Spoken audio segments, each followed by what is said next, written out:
Bible సెలవిస్తుంది. 1 కొరింథీయులకు రాసిన పత్రిక 7వ అధ్యాయం 23వ వచనం చూడండి. 1 కొరింథీయులకు రాసిన పత్రిక 7వ అధ్యాయం 23వ వచనం. మీరు విలువ పెట్టి కొనబడిన వారు గనుక మనుష్యులకు దాసులు కాకుడి.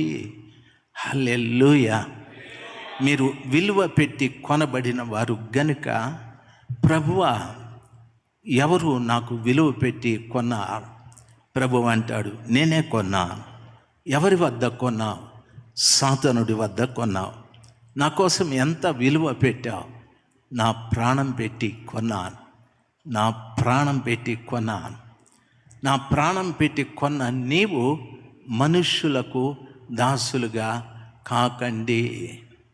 దానర్థం, కొన్న నాకు దాసుడుగా ఉండు, అంతేకాని మనుషులకు దాసులుగా ఉండకండి.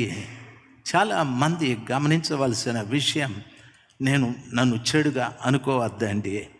మనకెవరైనా దశం భాగం ఇస్తే వాళ్లకు వారానికి 2 సార్లు ఫోన్ చేసి, అన్నా బాగున్నావా, ఎందుకో ఈరోజు పొద్దున గుర్తుకొస్తేవి, అందుకు ఫోన్ చేసిన అన్న, ఆ దారిలో పోతా ఉన్నాను, ఒకవేళ రమ్మంటావా వస్తాను అని అంటే, ఆయన అంటాడు, ఎట్లా వస్తూ ఉన్నారు పాస్టర్ గారు, భోంచేసి వెళ్ళండి అంటే, అబ్బాయి వద్దన్నా అని అంటావు. వద్దన్నా అంటావు. సరేనా, మీరు రమ్మంటా ఉన్నారు కాబట్టి వస్తూ ఉన్నాను. ఏం తింటారు అంటాడు.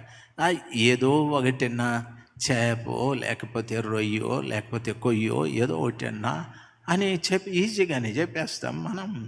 దయచేసి గమనించాల్సి, మా జార్జి పాస్టర్కి ఎవరో దొరికినట్టున్నారు.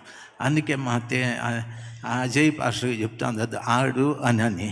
వినండి, మన నేచర్ అంతే. దేవుని పిల్లలు గమనించాల్సింది, నేను విలువ పెట్టి కొనబడిన వాడిని, మనుష్యులకు నేను దాసుడు కాకూడదు. నా ప్రభువు నన్ను కొన్నాడు, ఆయన ప్రాణం పెట్టి కొన్నాడు. నా విలువ ఎంత అంటే, యేసు ప్రభులు వారి ప్రాణమంతా. నేను మనుషులకి దాసుడు కాకూడదు. నన్ను ఎందరో చంపేస్తామన్నారు, వాడు బయట రాని చంపేస్తామన్నారు. నేను రోజు స్కూటర్లో తిరిగేవాడిని. అందరూ వీడే అని. ఒకడు రాళ్ళ దగ్గరికి. ఎందుకో తెలుసా? నాకు నోట్లో ఒకటి ఉంటుంది ఎప్పుడు, నాకెవడైనా ఏమైనా చేస్తే వాడు తిరుగు లేకుండా పోతాడంటాను. ఇదే చెప్తూ ఉంటాను అందరికీ. ఆ దెబ్బతో చాలామంది భయపడిపోయి రారు. చాలామందికి చాలా జరిగినాయి. వాని జోలికి పోకూడదని కొంతమంది గుంపు కూడి నన్ను బట్టలు తీసేసి కొడుతూ స్టేషన్లోకి తీసుకెళ్ళి పడేస్తామని చెప్పి అన్నారు. నాకు తెలియదు సమాచారం. అయితే 2 నెలలు అయింది.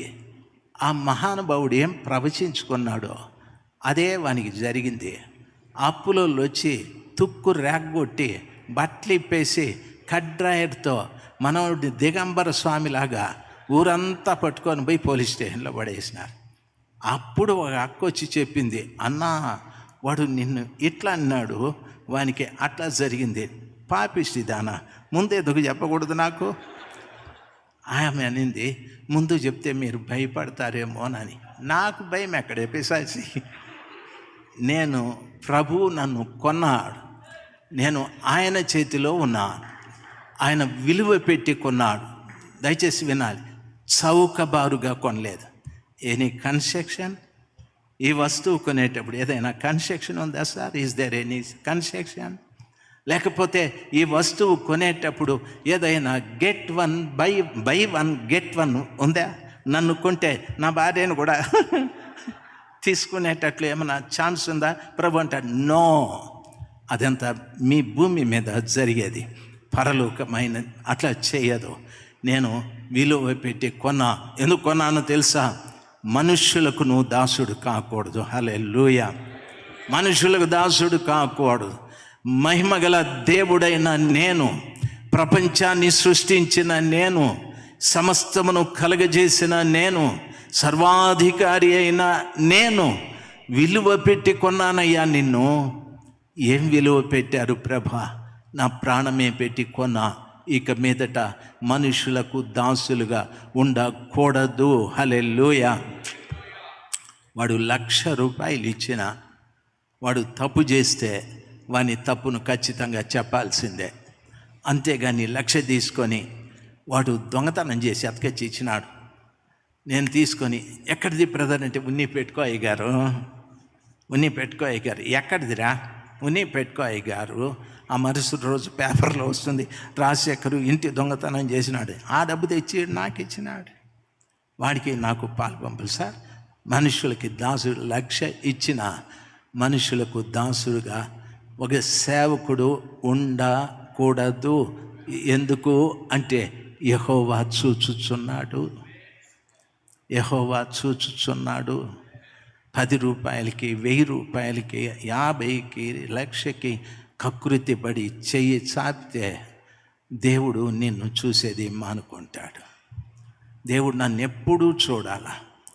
దేవుడు నన్ను ఎప్పుడు, ప్రతి కష్టంలో అయినా నన్ను చూడాలా, ప్రతి ఇబ్బందిలో నన్ను చూడాలా, ప్రతి సుఖంలో అయినా నన్ను చూడాలా, ప్రతి సమయంలో ఆయన నన్ను చూడాలి.